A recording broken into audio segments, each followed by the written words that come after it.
La macabra historia de Anne. Era un chico de apenas 12 años. Aún pensaba en los típicos juegos de niños, aún, marca la diferencia entre dos etapas de mi vida, la etapa en la que era un niño como cualquier otro, y mi etapa actual, en la que quedé marcado por una hórrida experiencia. 2 de agosto de 2008, 3 de la madrugada. Desperté exactamente a las 3 de la mañana, ni un minuto antes ni uno después. Afuera el viento flagelaba mi ventana y la sombra de un árbol proyectaba figuras inquietantemente amorfas. Aquella noche tenía todo lo característico para ser una escena de esas ya desgastadas películas de terror. Al menos eso pensaba antes de que un olor fétido emanara de debajo de mi cama, un olor a carne en estado de putrefacción. Todavía recuerdo ese olor, pero describirlo sería revivir esa noche en la que empezó todo. Esa misma mañana, en la mesa, maquiné una pregunta que jamás vio la luz.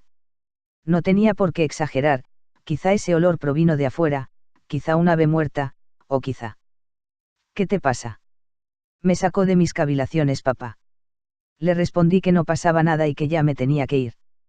El transcurrir del día fue de lo más normal, tanto que olvidé por completo aquel extraño suceso.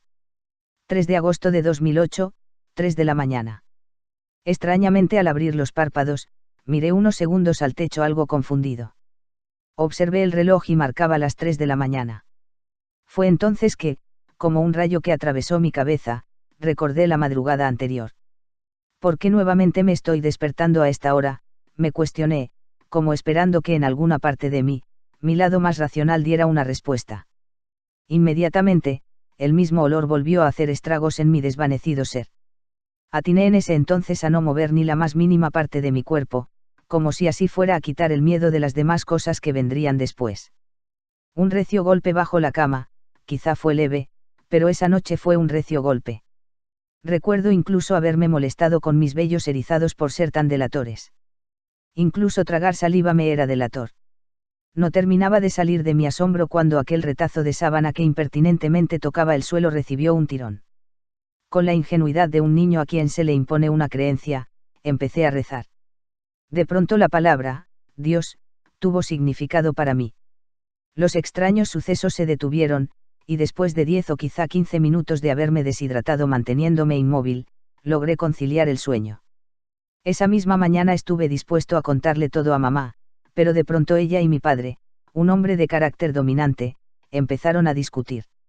Hacía mucho que lo hacían y la razón era que el alquiler de la casa se les estaba haciendo muy pesado, así que preferí no poner una raya más al tigre. A decir verdad, nunca prestaba atención a sus discusiones y ellos tampoco me comentaban nada.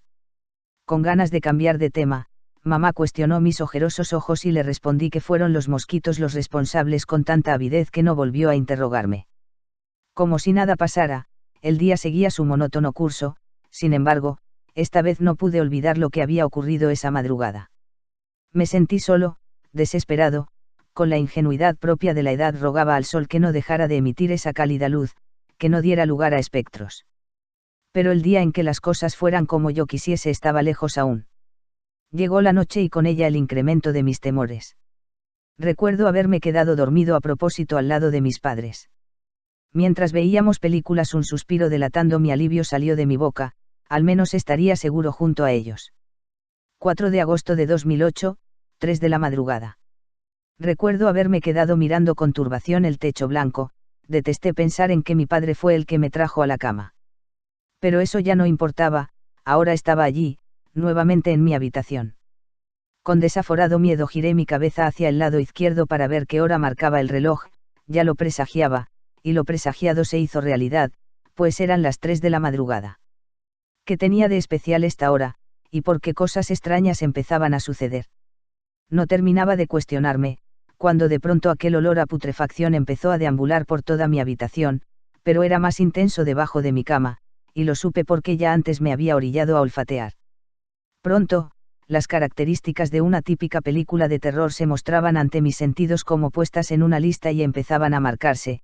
Le seguía el turno al aterrador golpeteo proveniente de unos puños desesperados. Como queriendo atravesar el colchón y encontrar su tan ansiada libertad, golpeaba al unísono con el palpitar de mi corazón.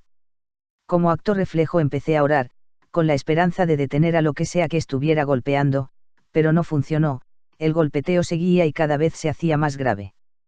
Llegado a un punto el golpeteo desapareció y el impertinente pedazo de sábana volvió a ser alado, y se hubiese desvanecido ante mis ojos de no ser porque tiré de ella a mitad de su recorrido y logré detenerla. A esas alturas el miedo que sentía brotaba de mi cuerpo en forma de sollozos y las lágrimas se mezclaban con el sudor de mi cuerpo. No veía la hora en que la noche llegase a su fin, pero eso estaba lejos de suceder. No necesitaba prender la luz ya que mi habitación estaba completamente iluminada por la luz de la noche, aún así lo hice para sentirme más seguro. Nuevamente el golpeteo debajo de mi cama.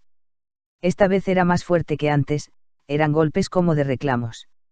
Se detuvo, solo para dar lugar a una respiración fuerte, jadeante, una respiración que no fue más que la antesala de unas lúgubres palabras apenas perceptibles: la luz no ilumina esta oscuridad.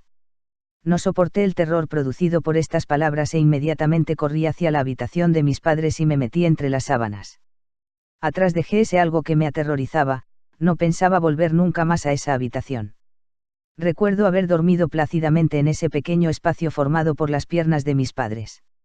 En la mesa pude divisar rostros de preocupación. Mamá atinó a preguntar: ¿los mosquitos?, a lo que afirmé emitiendo un sonido gutural. Papá dio un gran sermón de antesala, solo para decir que nos mudaríamos ese mismo día y que empacara mis cosas. La noticia, contrario a lo que mi padre pensaba, me alegró profundamente e inmediatamente fui a empacar mis cosas. Así fue como me alejé de aquella casa con muchas preguntas en mi cabeza: ¿qué fue lo que se escondía bajo mi cama? ¿Por qué de la noche a la mañana empezó a suceder esto? No descubriría las respuestas sino años más tarde cuando por la TV anunciaron un macabro hallazgo en una casa, hallazgo que relataría una deprimente historia plagada de la más grande desdicha humana. Hallaron un cuerpo encerrado en un pobre prospecto de ataúd bajo los cimientos de la casa. Según estudios posteriores, el cuerpo pertenecía a una chica que fue cruelmente torturada por un grupo de desadaptados, quienes, cegados por una estúpida creencia, la ofrecieron como sacrificio a Satán. El cuerpo llevaba 20 años desaparecido y tras él dejó una huella de llanto y dolor por parte de sus familiares. La asesinaron un 2 de agosto. Lo peor fue enterarme por resultados forenses que la causa de muerte fue asfixia. Se me hizo un nudo en la garganta, no había dudas, era ella era la que mostraba sus súplicas dando golpeteos, pidiendo ser rescatada de ese cruel encierro. Eligió un 2 de agosto, fecha de su cumpleaños, para reclamar su tan ansiada libertad. Esa es la historia. Pero ¿por qué nuevamente me estoy despertando a esta hora? Ya han pasado muchos años y ella consiguió su libertad. ¿Por qué nuevamente vuelvo a ser presa de este desaforado miedo? No termino de hacer un escalofriante soliloquio cuando escucho un leve golpeteo bajo la cama.